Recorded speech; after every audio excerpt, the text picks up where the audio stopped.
Hi everybody, it's Ms. Brody coming to you with another writing workshop lesson. And as you can see from the bottom of the slide, this one's called Spice It Up, Making Your Writing Come Alive. The next slide I hope you're going to enjoy. So I'm just kind of giving you a heads up that I'm just going to let it play for a little while and just take a look.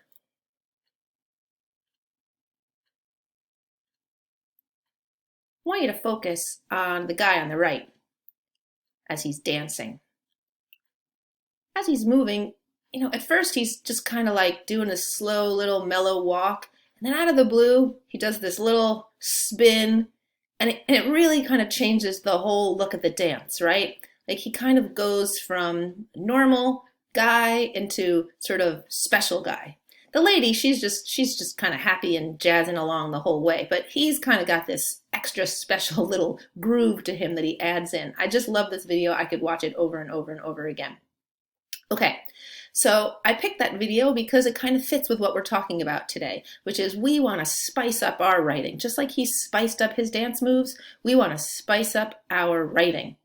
So how do we do that? Well, first, I want to make sure that we're all, again, kind of on the same page. Hopefully, most of you have written most of your sections by now. Why? Because this unit is really supposed to be done by Friday. So, you really should be getting close to being done, and maybe some of you are thinking, I am done. But whenever you think to yourself as a writer, I am done, or I think I'm done, you really also want to ask your next question, which is my writing as good as it can be? And is there anything I can do to make it better? Can I spice it up? And the answer to that question is almost always yes, okay?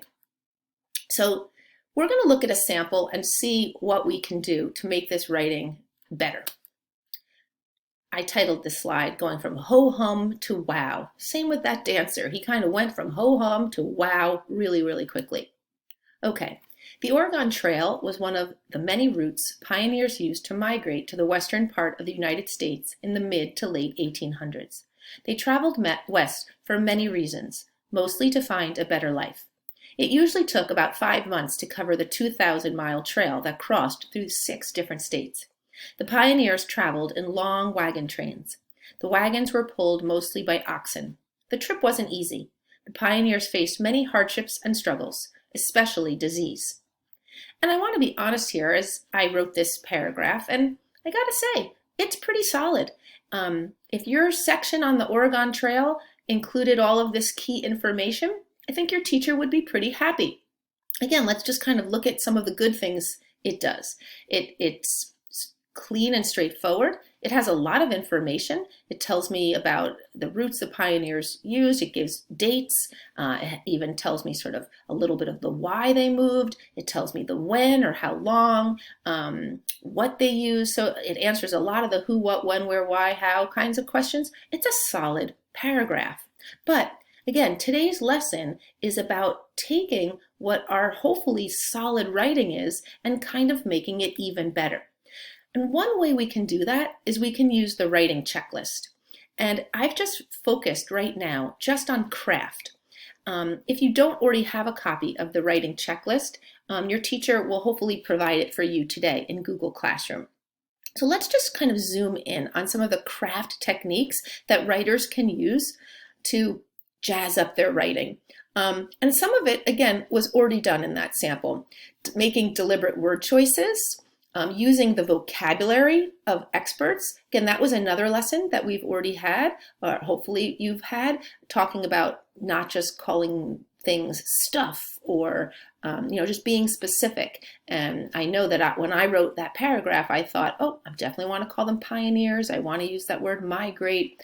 I worked to include the exact phrase, comparison, or image to explain information and concepts. And that's what we're going to focus on right now. Because it's hard to do all of this in one lesson. So we're just going to focus on a couple parts of this checklist. And the first one is that word image. And that word image kind of can turn into the word imagine quite easily. And we've used that word before in our writing. Oftentimes we've used imagine as a hook in an introduction to get your reader's attention. we've all done it. I'm sure your teacher has told you that using the word imagine is a helpful hook, right? Imagine you're lying on a beach in the middle of a beautiful desert island. Imagine you're doing this, imagine doing that. So can we use that? Can we create an image by helping the reader imagine what life was like?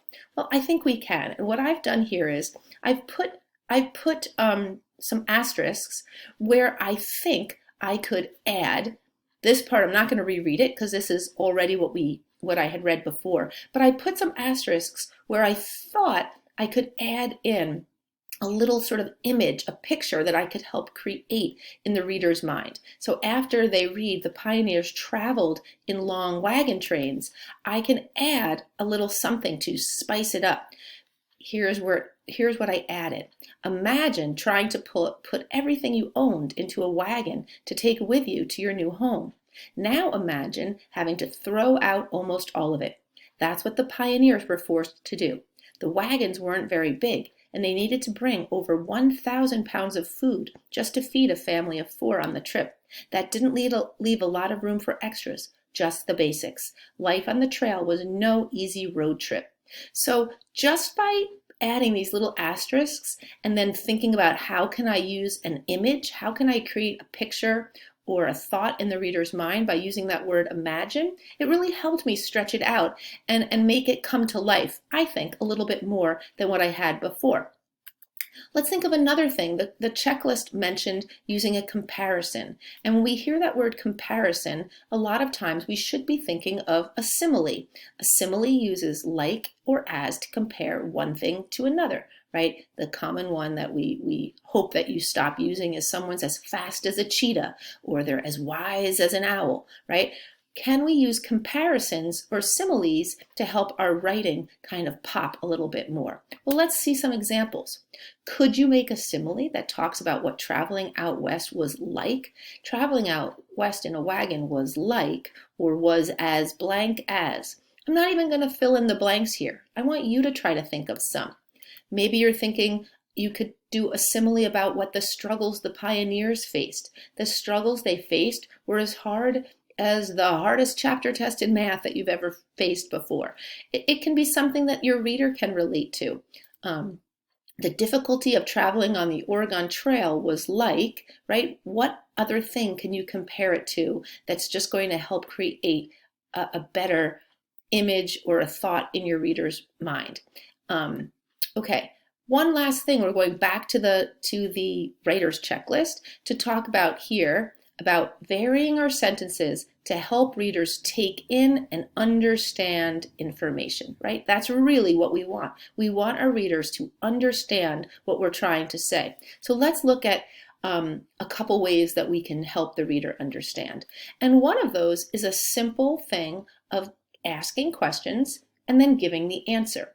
This we might think of as a text structure. It's sort of, I've always taught that there's 5 basic text structures and then sort of 2 extras, and one of my extras is question and answer. You've seen books like this that are all in question and answer format. But are there some questions that you could just pose to the reader and answer them? Here are some possible questions. How long was the Oregon Trail, right? And then you just answer it. What were the dangers the pioneers faced? And then you tell the reader. And what I'm suggesting again here, writers, is that you literally put these questions into your text. This is varying your sentence structure, that not all of your sentences end with a period, that some are going to be posed as a question. What made the Oregon Trail such an important part of westward expansion? Right? That would be almost a great question to start off a whole section on the Oregon Trail, or any of your sections. What made Lewis and Clark such an important part of westward expansion? What made the gold rush such an important part of westward expansion? And then set about answering that question. Another way that we can help the reader understand is to sort of correct any things that we think the reader might be thinking that's actually wrong. So we can use this little stem. You might think blah, blah, blah, but actually. It's almost like a counter argument. Many people think such and such, but actually. Here's an example. You might think that Native Americans were the biggest danger to the pioneers, but actually, right, it turns out on the Oregon Trail that Native Americans weren't really the biggest problem for them, but a lot of people just assume that. And again, you might come across this. You might come across this as in your reading and think, hey, I want to clear up this problem that that I think a lot of my readers are going to have. You might think traveling out west sounds exciting, but actually, right? You want to help the reader understand. Not that I think people maybe think that it's exciting, but again, it's just a new way of formatting your writing to sort of spice it up a little bit. Okay. Another thing we can do is we can look at some of the books that we've read, the mentor texts, the articles in the books that we've read, and see what they do to help the reader understand. What are the things that you've noticed when we read nonfiction that they use, right? What parts help you learn the most? And excuse me, maybe you like fun facts or word boxes. Super, add them to your writing. Maybe you like pictures, captions, or labeled diagrams. Great, add them. Maybe you like nonfiction that includes real life stories. Great, add some. Maybe you like questions with answers. Great, make some up. We talked about that in the last slide. Maybe you like you might think, but the truth is, great. Maybe that was something you said, hey, I think I can do that. Great, do it. Maybe you like putting smaller sections within a bigger section, and you like using headings to sort of divide up your sections. Great, go for it. The idea is, again, you want your book to be jazzed up, a little spiced up, and help the reader understand. And if you can come up with some ways that you think will be helpful to help your reader understand, then you should be going for it.